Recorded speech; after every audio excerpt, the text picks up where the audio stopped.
देख रहे हैं जी बिजनेस, आपके साथ मैं हूं अनुया यादव। किसी खास इवेंट की निगरानी के लिए आपने ड्रोन तोड़ते हुए देखे होंगे, लेकिन क्या आप यानी कि एक आम नागरिक आसमान में ड्रोन उड़ा सकता है? जी हां, बिल्कुल उड़ा सकता है, और इसके लिए सरकार ने गाइडलाइंस भी तैयार कर ली हैं। सिविल एविएशन मिनिस्ट्री ने जो नियम तैयार किए उसके मुताबिक ड्रोन को 5 कैटेगरी में बांटा गया है: nano, micro, mini and small और लार्ज। हर कैटेगरी के लिए अलग अलग नियम और शर्तें हैं। 250 ग्राम से लेकर 150 किलोग्राम तक वजन वाले ड्रोन के लिए ये नियम तैयार किए गए हैं। अमूमन 250 ग्राम से 2 किलो तक के ड्रोन ही आम नागरिक इस्तेमाल करते हैं। सरकारी एजेंसियों को ड्रोन के लिए किसी सरकारी मंजूरी की जरूरत नहीं होगी। सरकार ने यह भी तय किया कि कहां कहां ड्रोन को उड़ाने पर पाबंदी है, जैसे कि एयरपोर्ट, गृह मंत्रालय, रक्षा संयंत्रों के आसपास ड्रोन उड़ाने की कतई इजाजत नहीं होगी। हालांकि अंतिम ड्राफ्ट 31 दिसंबर तक आएगा। The flight plan, filing the requirement of air defense clearance number and information to local police. Every time when the drone goes up in the sky, depending on the weight, these have to be furnished. Therefore, our ministry is already working on a digital template based on a web-based digital template where the operator will just have to file it through the web or through mobile apps. और अब आपको बता दें कि रायबरेली के ऊंचाहार में NTPC plant में boiler फट गया है और इस हादसे में 10 लोगों की मौत हुई है। जिस वक्त ये हादसा हुआ उस वक्त वहां बड़ी तादाद में लोग मौजूद थे। 60 से 70 लोग जख्मी हुए और उन्हें जिला अस्पताल और एनटीपीसी के अस्पताल में भर्ती कराया गया है। मृतकों के परिवारों को 2 लाख मुआवजे का ऐलान किया गया है, जबकि घायलों को 50,000 रुपए दिए जाएंगे। प्लांट को फिलहाल के लिए बंद कर दिया गया है। इस घटना के बाद बाकी कर्मचारियों में डर का माहौल है। इस प्लांट के बारे में आपको हम बता दें तो ये प्लांट 5 यूनिट्स में है। सभी यूनिट्स 210 मेगावाट बिजली पैदा कर रही है। 6ठी यूनिट इस साल शुरू हुई थी। 1988 से इस प्लांट से बिजली उत्पादन हो रहा था। तो बॉयलर यहां पर फट गया है, 10 लोगों की मौत हो गई है। बड़ी संख्या में लोग जख्मी भी हो गए हैं जिन्हें अस्पताल में भर्ती कराया गया है, और साथ ही साथ एनटीपीसी का जो अस्पताल है वहां पर भी घायलों को भर्ती कराया गया है और उनका इलाज हो रहा है।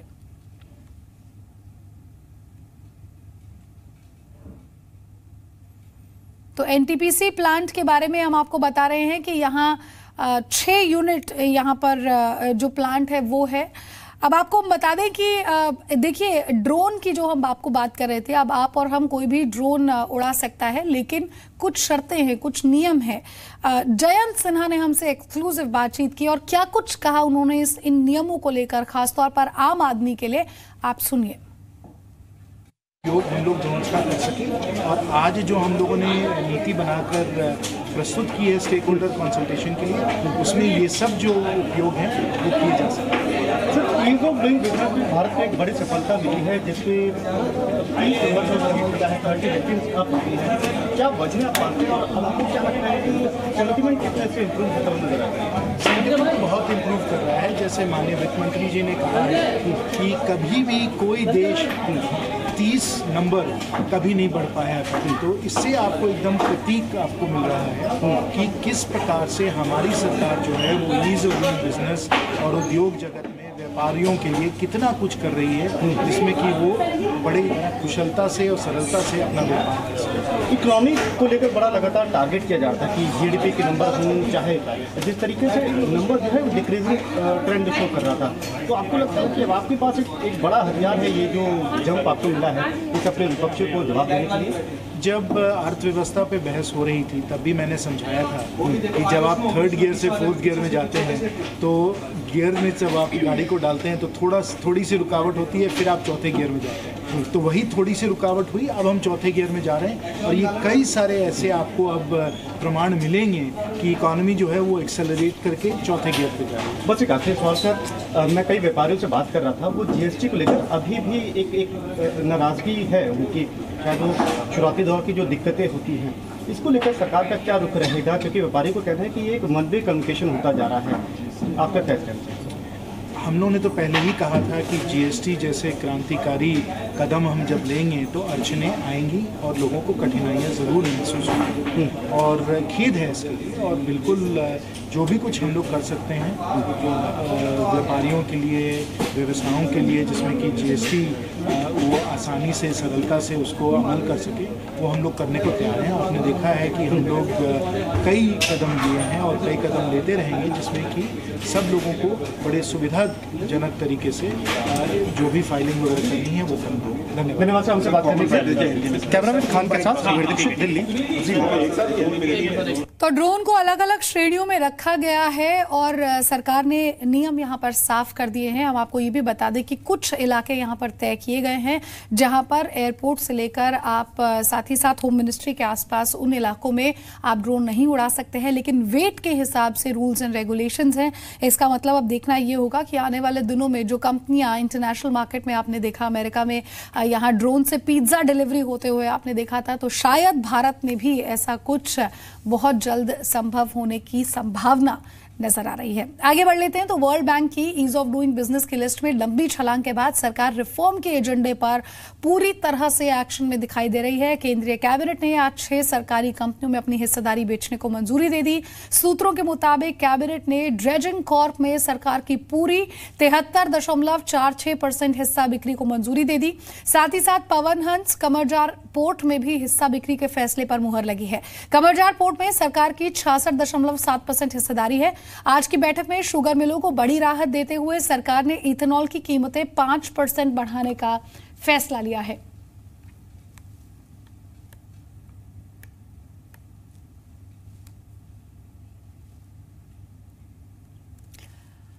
और चलिए बाजार की बात कर लेते हैं तो ईज ऑफ डूइंग बिजनेस में भारत की रैंकिंग सुधरने का असर बाजार पर साफ दिखाई दिया। बाजार आज ऐतिहासिक स्तरों पर बंद हुआ। निफ्टी और सेंसेक्स दोनों ने नया रिकॉर्ड बनाया। सेंसेक्स 387 अंक चढ़कर पहली बार 33,600 पर बंद हुआ। निफ्टी भी पहली बार 10,400 के पार बंद होने में कामयाब रहा।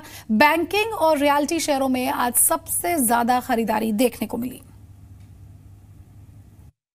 FII को भी ये अच्छा लग रहा है और समझ में आ गया है कि जिस तरह से रिफॉर्म यहाँ हो रहे हैं और जैसे आज हमारा रैंकिंग इंप्रूव हुआ, जैसे बैंक रिकैपिटलाइजेशन हुआ, तो आई थिंक कुछ FII तो ऑलरेडी पैसा डालना शुरू कर दिए हैं और ये अब आगे जाके अगर दोनों बैरल से गन छूटेगी, अगर इंडियन इन्वेस्टर भी पैसा डालेंगे और FII भी डालेंगे तो आप देखिए मार्केट के लिए ये बहुत ही अच्छा होने वाला है। देखिए IIFL के चेयरमैन निर्मल जैन ने कहा कि सालाना आधार पर बाजार से 10 से 15% के रिटर्न मिल सकते हैं और नतीजों में सुधार से बाजार में तेजी रहेगी। सुनिए। मैं समझता हूँ कि अगले 2 क्वार्टर में हम लोग अच्छा रिजल्ट दिखना चाहिए क्योंकि मॉनसून भी ठीक था, तो कंजम्पशन डिमांड बढ़ेगी, इन्फ्लेशन जनरली लो है और कमोडिटी प्राइसेस भी थोड़ी सॉफ्ट हुई है, तो सब चीज़ें देखते हुए लगता है कि अगले 2 क्वार्टर में थोड़ी रिवाइवल हमें दिखेगी। मुझे लगता है कि इस साल अगर अर्निंग रिवाइवल भी हुआ तो 10-15% का रिटर्न तो हम एक्सपेक्ट कर सकते हैं। मैं समझता हूँ कि बाकी सब चीजें अगर ठीक हो, जैसे GST से रेवेन्यू बढ़ेगा, तो अगर थोड़ी सी कस्टम डेफिसिट इस साल बैंक रिकैपिटलाइजेशन या उसकी वजह से अगर 10-20 बेसिस पॉइंट बाहर भी निकल जाती है तो उसमें बहुत ज्यादा उसको महत्व नहीं देना चाहिए। मुझे लगता है कि अगले साल फिर ठीक हो जाएगी। अक्टूबर महीने में मारुति सुजुकी की बिक्री उम्मीद से थोड़ी कम रही। कंपनी की कुल बिक्री 1,33,000 यूनिट से बढ़कर 1,40,000 यूनिट हो गई। कंपनी की घरेलू बिक्री करीब 10% बढ़कर 1,36,000 यूनिट रही। घरेलू पैसेंजर व्हीकल कारों की बिक्री में भी 6.5% से ज्यादा का इजाफा देखने को मिला। अक्टूबर में एस्कॉर्ट्स की बिक्री करीब 14% बढ़कर 10,205 यूनिट रही।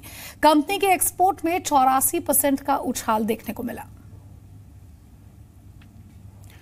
देखिए आने वाले दिनों में आपको किचन का बजट आपका जो है वो बिगड़ सकता है। आपको ज्यादा पैसे अपने किचन में खर्च करने सकते हैं क्योंकि सर्दियों में LPG सिलेंडर की कीमतें आपकी जेब पर भारी पड़ने वाली है। तेल कंपनी ने सब्सिडी वाले और बिना सब्सिडी वाले LPG सिलेंडर की कीमत बढ़ा दी है और बढ़ी हुई कीमतें आज से लागू हो गई हैं। महंगाई की मार से जूझ रहे आम आदमी की जेब पर बोझ और बढ़ने वाला है। अब निशाने पर है आपका किचन। तेल कंपनियों ने बिना सब्सिडी वाले LPG सिलेंडर की कीमत 93 रुपए बढ़ा दी है। 14 किलो का सब्सिडी वाला गैस सिलेंडर अब 495 रुपए 59 पैसे का मिलेगा। पिछले 3 महीने में एलपीजी सिलेंडर के दामों में 217 रुपए से ज्यादा की बढ़ोतरी हो चुकी है। अगस्त में 524 रुपए का मिलने वाला 14 किलो का गैर सब्सिडी सिलेंडर नवंबर की पहली तारीख को दिल्ली में 742 रुपए का हो गया है। इसी कीमत पर हर महीने एक सिलेंडर खर्च करने पर अगले 3 महीने में सिर्फ एलपीजी खर्चे में ही करीब 651 रुपए की बढ़ोतरी होगी। पर राहत इतने भर से नहीं मिलने वाली। जानकार मानते हैं कि सर्दियों के मौसम में एलपीजी के डिमांड में 30 से 35% की बढ़ोतरी होगी और कीमतें मार्केट से लिंक्ड हैं। जाहिर है गैर सब्सिडी वाले सिलेंडर के दाम और बढ़ सकते हैं। पिछले कई सालों से गवर्नमेंट ने एलपीजी की प्राइसिंग को इंपोर्ट पैरिटी रेट पे छोड़ रखा है।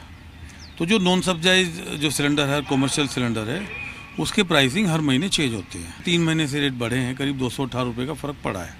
उससे गवर्नमेंट पे, सरकार पे जो सब्सिडी का भार है वो भी बढ़ा है। तो इसमें अभी क्योंकि जैसे नॉर्दर्न पार्ट, जैसे पूरा नॉर्दर्न एरिया है, यहाँ पे तकरीबन 25-30% इसकी डिमांड बढ़ जाती है इन 4-5 महीनों में। एलपीजी के दाम बढ़ने के बाद चारों मेट्रो में सब्सिडी और गैर सब्सिडी सिलेंडरों की कीमतें क्या होंगी, उस पर भी नजर डाल लेते हैं।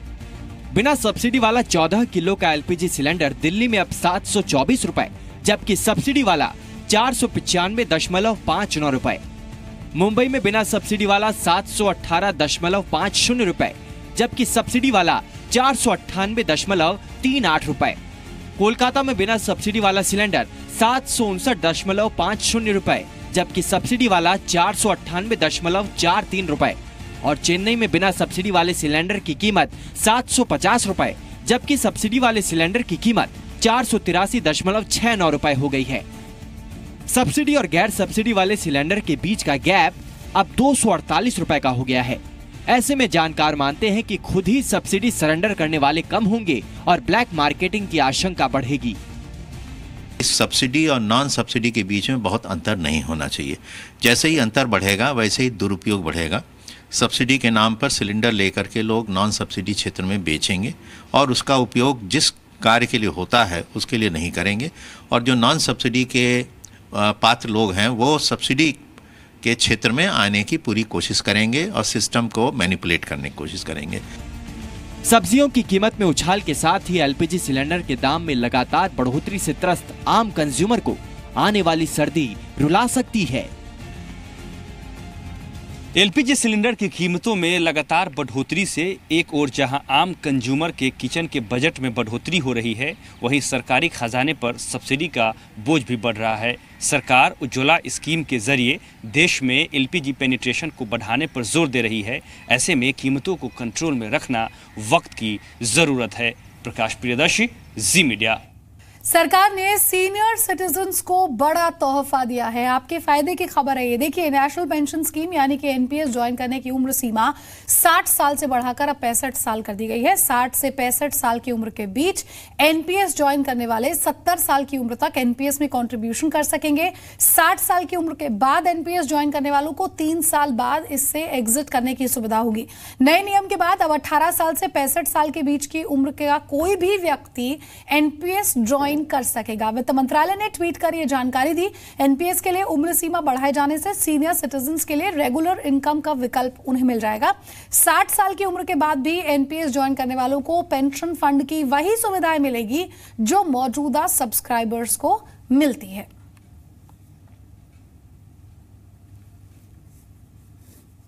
देखिए, साल के अंत में यानी कि दिसंबर में आपके पास एक बार फिर सस्ता सामान खरीदने का मौका है और हो सकता है कि पूरे साल किसी सामान की जो कीमत रही हो, दिसंबर में उसकी आधी कीमत पर ही आपको सामान मिल जाए।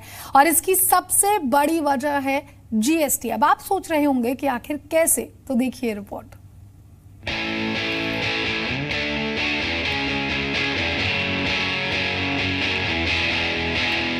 दिसंबर में मिलेगा सबसे सस्ता सामान। ईयर एंड सेल के लिए हो जाए तैयार। जीएसटी का दिखेगा बिक्री पर असर। रिटेलर्स से मिलेगा बम्पर ऑफर। यूं तो पूरे साल बड़े त्योहार और अहम मौकों पर आपको सेल मिलती है। खासकर ई कॉमर्स वेबसाइट्स पर डिस्काउंट के ऑफर मिलते हैं। लेकिन इस दिसंबर में जो सेल आने वाली है वो बेहद खास हो सकती है, क्योंकि इस सेल में आपको आधी कीमत में सामान मिल सकता है। रिटेल चेन और शॉपिंग मॉल इस बार दिसंबर में ईयर एंड सेल की तैयारी कर रहे हैं। इस दौरान ब्रांडेड कपड़ों, गैजेट्स, किचन अप्लायंसेज और खिलौनों पर 50% तक डिस्काउंट आपको मॉल्स, बड़े बाजार और होलसेल का काम करने वाले दुकानों पर मिलेंगे। दरअसल जीएसटी आ जाने के बाद ये सेल लगाना रिटेल कारोबारियों की मजबूरी है। रिटेल कारोबारियों के पास ब्रांडेड कपड़े, गैजेट्स, किचन अप्लायंसेज और खिलौनों के रूप में काफी सारा स्टॉक ऐसा बचा है जो 6 महीने पुराना है।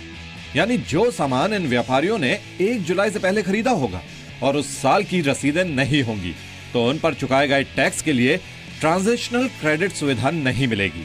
दूसरे शब्दों में कहें तो 1 जुलाई से पहले खरीदे गए माल पर चुकाए गए सेल्स, एक्साइज जैसे टैक्स को 31 दिसंबर के बाद इन चीजों को बेचने पर बनने वाली जीएसटी लायबिलिटी से एडजस्ट नहीं किया जा सकेगा, क्योंकि जीएसटी में ट्रांजिशनल क्रेडिट की सुविधा 6 महीने के बाद नहीं मिलती है।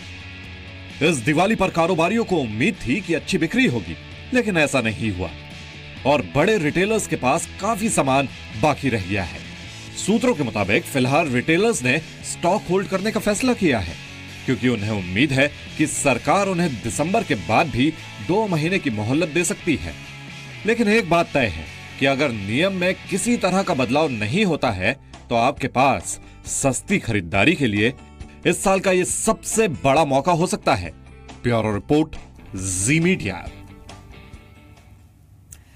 टूर और ट्रैवल के दौरान होटल बुक करने के लिए हम अक्सर ऑनलाइन रेटिंग की मदद लेते हैं, लेकिन कई बार हमें निराशा हाथ लगती है क्योंकि रेटिंग और सुविधाओं में जमीन आसमान का फर्क होता है। कंज्यूमर्स को इसी मुश्किल से बचाने के लिए hotel and restaurant association western India एक नया क्लासिफिकेशन सिस्टम ला रही है। और क्या है ये पूरा का पूरा सिस्टम, आप देखिए रिपोर्ट।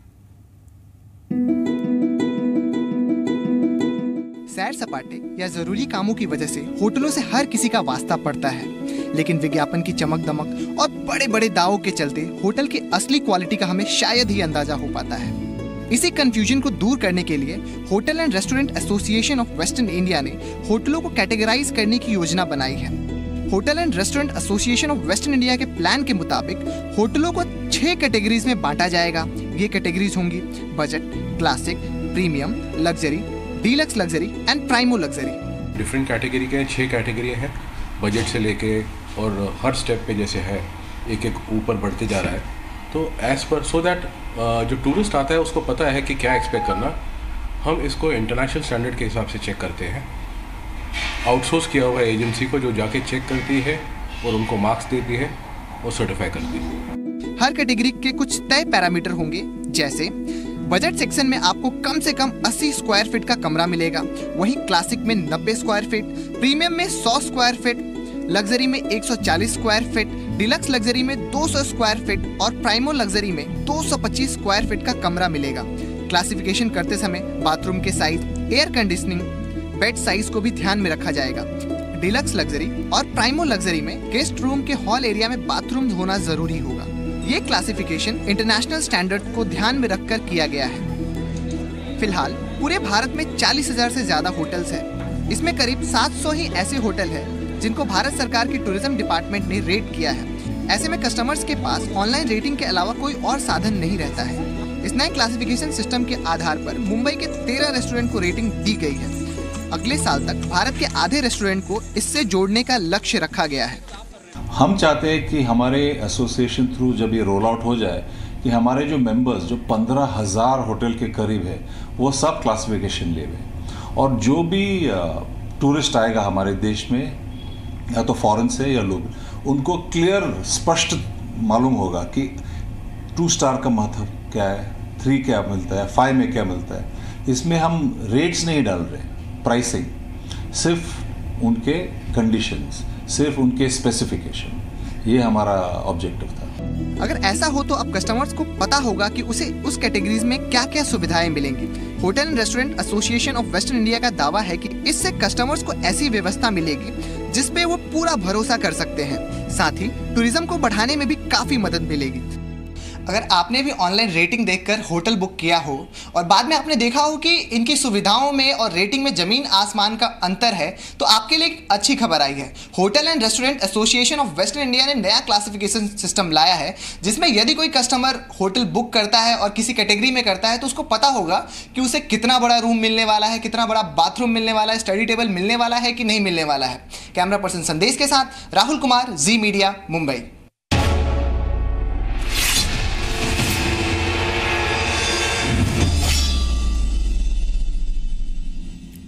चुनावी बिगुल बजते ही राजनीतिक पार्टियों में हलचल है। 3 दिन के गुजरात दौरे पर पहुंचे राहुल गांधी ने आज भरूच में रैली की। राहुल ने बीजेपी पर गरीबों और किसानों की अनदेखी का आरोप लगाया। राहुल गांधी ने भरूच में अपने दादा फिरोज गांधी के पैतृक गांव से चुनाव प्रचार की शुरुआत की। भरूच की रैली में राहुल ने मोदी सरकार पर निशाना साधा। राहुल ने कहा कि गुजरात में 30 लाख युवा बेरोजगार हैं। राहुल ने रोजगार पैदा करने के मोर्चे पर मोदी सरकार को फेल करार दिया।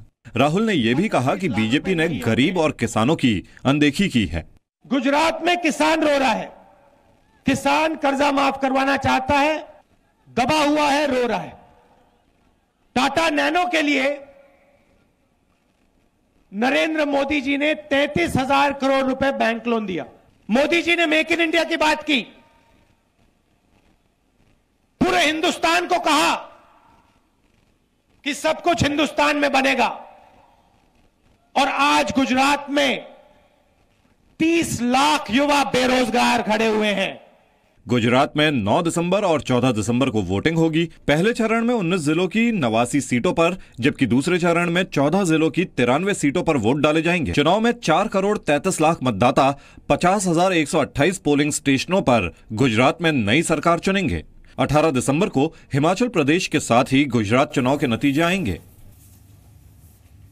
तो इस बुलेटिन में मेरे साथ बस इतना ही। दीजिए इजाजत, नमस्कार।